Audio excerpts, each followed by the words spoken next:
So in this Visme tutorial video, I'm going to be showing you guys how to duplicate an image here on Visme.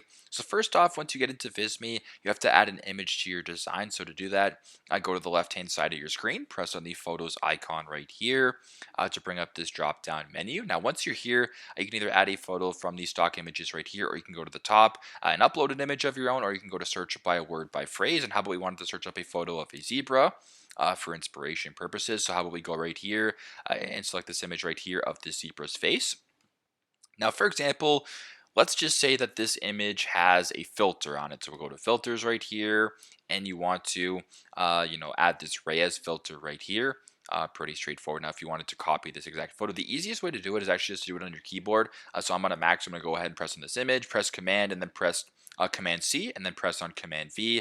It duplicates the photo right here where it actually says image not found, so it's not working right now.